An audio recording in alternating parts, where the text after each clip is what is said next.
Those titles are from the popular television series The Fall and Rise of Reginald Perrin, which has helped to make today's guest into a well-known household name. Well, thank you, Leonard, for allowing us into your home. Not at all. Now, may I start on the subject of The Fall and Rise of Reggie Perrin? Now, I must ask you, did you actually do the swimming in the beginning of the sequence? Why in the way was Because that? it looks actually very cold. Yes, it was very cold for the bloke who went in. In actual fact, we weren't quite sure how far he was, the person, whoever it was going to be me or a strong swimmer, was going to have to go out to register on a camera before turning and apparently coming back. And in the event, when we practiced, we discovered it was quite a long way. And I can swim, but I can't swim as strongly enough to have done the required. So what in actual fact happened, which you can't really tell on the screen, I don't think. There's a slight hillock behind the thing. Oh, you did. You spotted that. Huh? Well, and one person goes down, and I fall flat, and then out comes my the chap who did the swimming, and he went. In actual fact, he was he hadn't done a great deal of swimming. He's strong, so he hadn't done it for some time, and he found it quite difficult himself because he just went on out and out and out until he was told to. Somebody shouted, "Right, you can come back."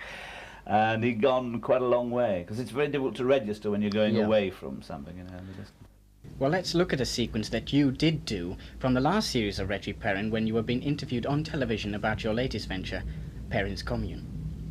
What kind of people come to this community? Well, at the moment, we've got a stockbroker, an overworked doctor, an underworked antique shop owner, a disillusioned imports manager, and an even more disillusioned exports manager. 3 sacked football managers, a fortune teller who's going to have a nervous breakdown next April, a school teacher who's desperate because he can't get a job, a school teacher who's even more desperate because he has got a job, an extremely shy vet, an overstressed car salesman, and a pre-stressed concrete salesman, people with sexual problems, people with social problems, people with work problems, people with identity problems, people with sexual, social, work and identity problems. There are people who live above their garages and above their incomes, in little boxes on prestige estates where families are two-tone, two-car and two-faced. Money has replaced sex as a driving force, death has replaced sex as a taboo, and sex has replaced bridge as a social event for mixed foursomes and large deep freezers are empty except for 12 sausages. They come to Perrin's in the hope that here they won't be ridiculed as petty snobs, but treated as human beings who are bewildered by the complexity of social development, castrated by the conformities of the century of mass production, and dwarfed by the immensity of technological progress that has advanced more in 50 years than in the rest of human existence put together. So that when they take their first tentative steps into an adult society shaped by humans but not for humans, their personalities shrivel up like private parts in an April sea. I see. Not too monosyllabic for you, I hope. No, well, thank you, Reginald Perrin. And now the next item on Pillock Talk is a... How much of you is Reggie Perrin, or the other way around? I don't think any, really. I like all parts. People do say to my wife, what's it like living with whatever it is, the part they're playing, you know. And I think a lot of sort of nonsense is talked about people being affected by things they do. I have never felt the slightest desire in my life to sort of shock society or change my ways. The only connection I have loosely is that I worked in an office for 7 years, so I recognised a lot of the frustration that somebody like Reggie would have going to work, commuting every day. But that's a rather slim connection, and there are thousands and, well, hundreds of thousands of people. Do you ever use catchphrases from the programme in conversation at all? No, not really, no. The one that really, I think, caught on with most people were the CJ ones, really. Yeah. I think a lot of people say they do it in their offices, but I don't personally, no. Are there likely to be any more series?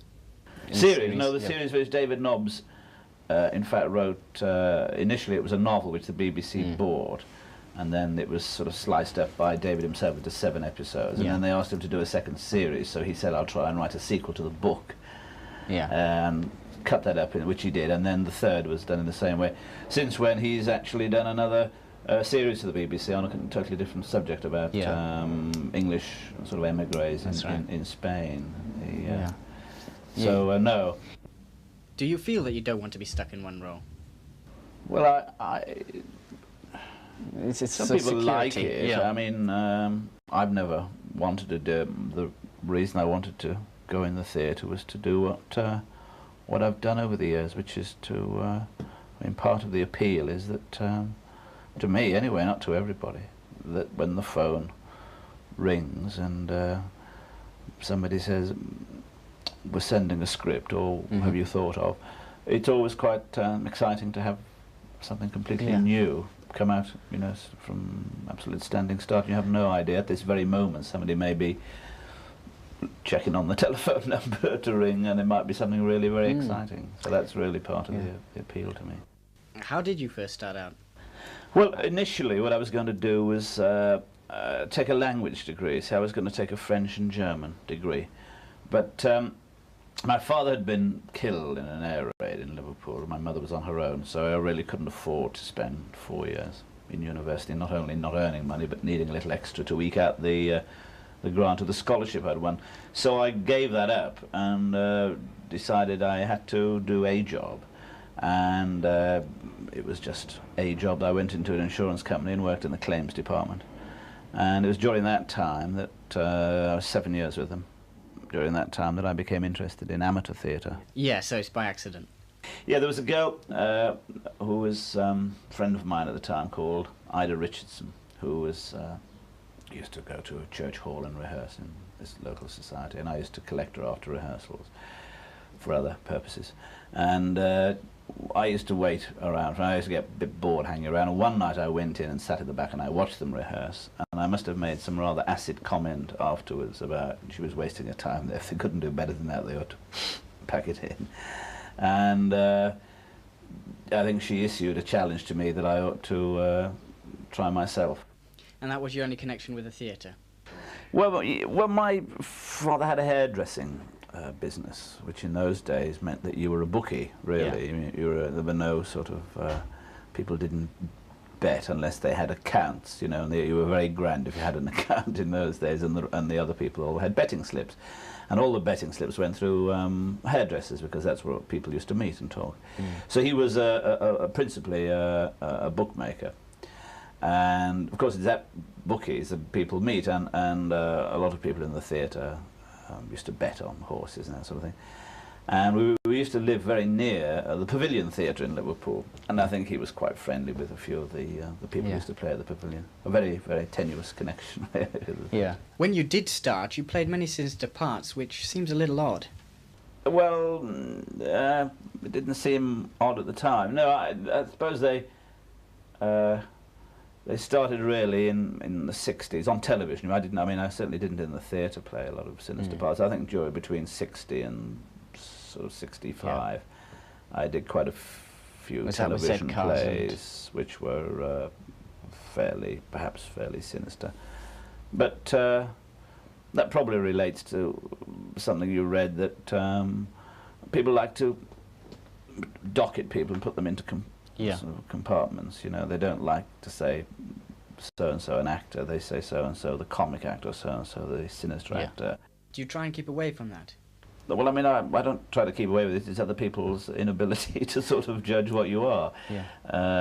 You can't really make allowances for their stupidity. No, it's a curious thing, but journalists do it. They like to put people into little pockets. Consequently, when I did 2 comedy series on television, people are saying things like, "Oh, I see, you used to be a serious actor, now you're doing comedy," as though for some curious reason you had shed a skin like a snake and had changed miraculously overnight, which is obviously nonsense. You don't suddenly become something having never done it.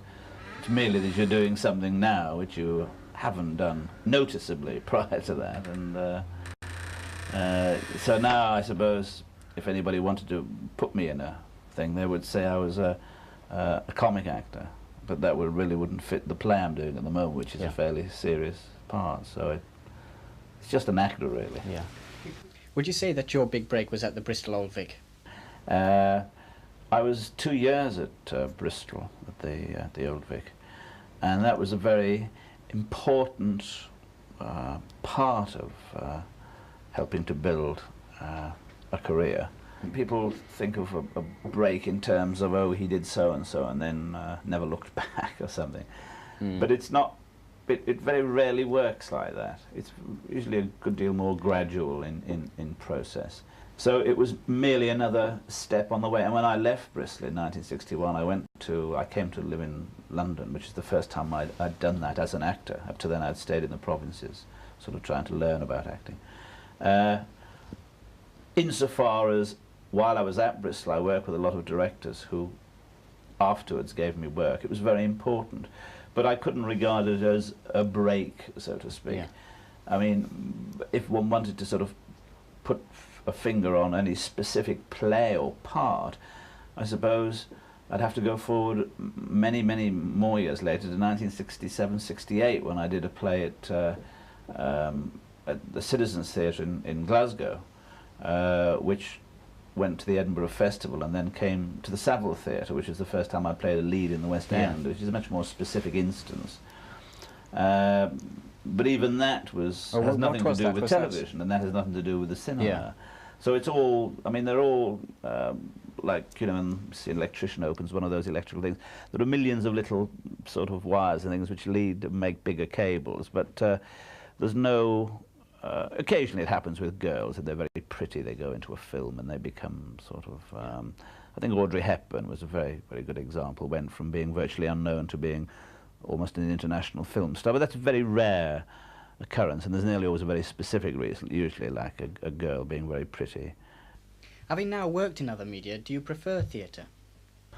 Well, I don't prefer it as a medium, except insofar as it is the one place where an actor can be seen being whatever he is in toto. If you're good, bad or indifferent in the theatre, you can be seen to be so without any intermediary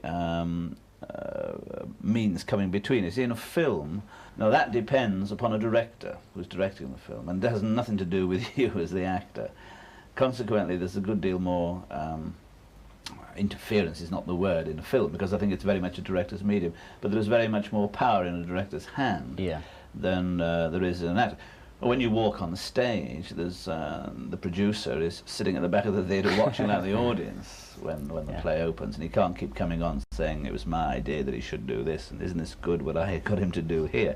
I mean, you're doing it and you're seen to be good, bad or indifferent. To that extent, there is pleasure in doing theatre acting, but in the same by the same context, there are things you can do on television which you can't achieve on theatre because of close-ups, you know, which you can't get in a theatre, obviously. So you can do smaller things on television, and smaller plays. I mean, half-hour plays aren't suitable for the theatre.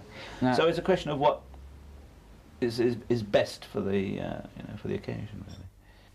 We've talked about theatre and television, but how do you feel about the films that you have been involved in, like 2001 in Rising Damp? I've done a lot of films, actually, over the years. Quite a lot, really.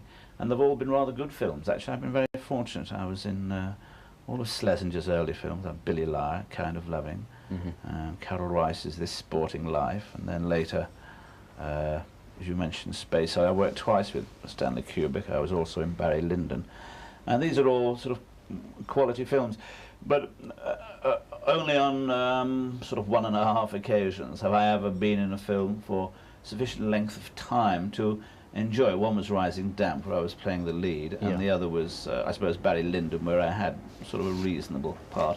But it's very bitty, you see, and it's a very, it can be very pleasant while you're doing it, because it's not hard work as far as having to learn things, but it is hard work insofar as it's difficult to get something absolutely right on a very big screen without sort of going over the top. Well, I think how long I've waited for her. I mean, all that untapped love and emotion, all that repressed passion. She was just like a dam ready, waiting to burst, and old Fluke and I's cops the lot.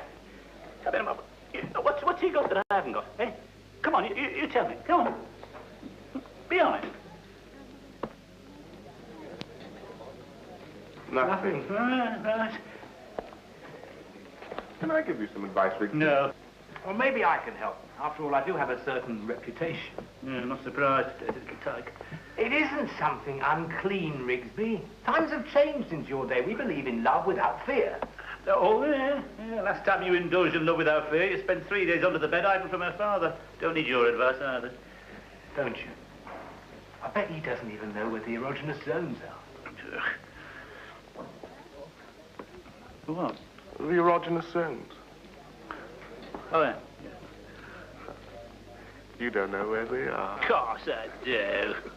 Somewhere near the equator, aren't they? I knew you didn't know. The erogenous zones are those parts of the body most sensitive to sexual stimuli. Oh, yeah, those erogenous zones, yeah. I thought you meant the antipodes.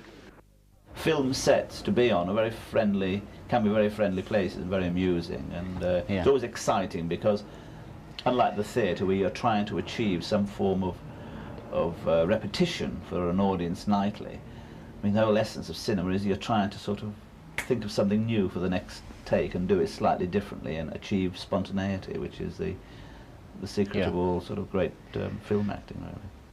At the present, you're in make and break at the Haymarket Theatre. Do you have any plans after that? I have no plans at all. I've not any sort of great thing lined up waiting to do immediately that finishes. There are one or two vague possibilities, but they really are at that stage. They are vague possibilities. Of course, there's such things as the adverts for...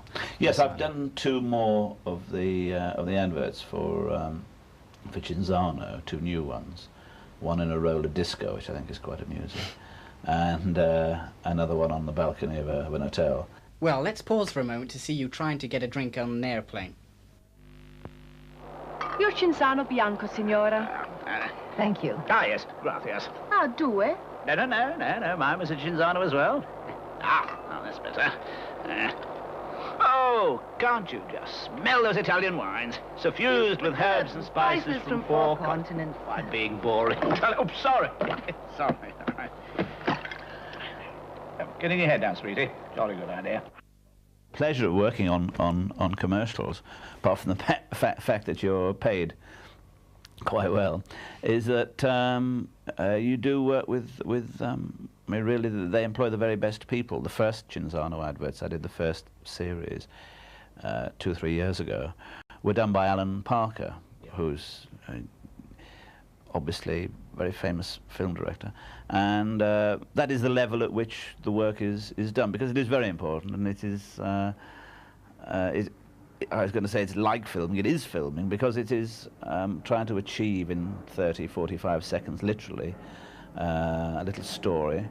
And in fact, nowadays, a lot of people have said, it's for other people to judge, that nowadays there's more amusement to be had. People go out and make the tea, and the program's on and come back in town to watch the commercials. Yeah. As you've been involved in so many different parts and media in your career, is there anything special you've learned about acting? Well, one of the things about acting, which is quite interesting over the years, which people don't realise till they've done it for a bit, is what you actually learn over the years is what you're not good at. You don't necessarily learn what you're good at. You learn to sort of, well, steer away. Elbow that, because I remember doing something like that before, and I did it rather badly. I think that's one of the main things you really do learn, what you're not very good at. Yeah. Well, Leonard, thank you very much for allowing us into your home. Thank you. Hope it comes out. Well, we'll leave you now with another clip from The Fall and Rise of Reggie Perrin, in which Reggie tries to solve some petty crimes in his community. Goodbye. I've been robbed. Someone's nicked 15 quid from my wallet. Are you absolutely sure? Oh, no, I'm sure. No, there's nobody here in the community who would take anything. I lost £10 yesterday. I'm sorry, what was that? I lost £10 yesterday. Well, why didn't you say so? I did, but nobody heard me. You want to call the police?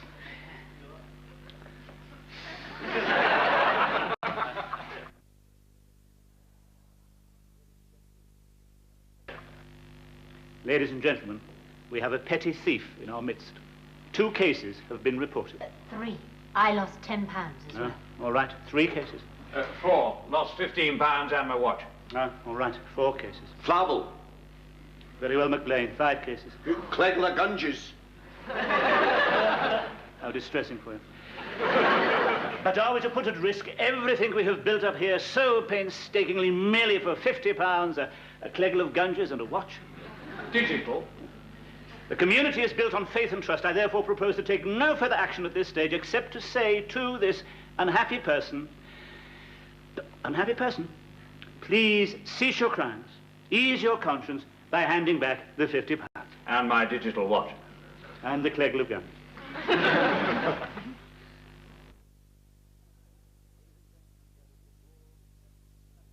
Ladies and gentlemen, there have been more thefts, but we must not panic. This is a testing time for Perrins. We must put this criminal to shame and illustrate the power of the community by one supreme act of faith and trust. Please, all of you, leave your valuables lying around tonight.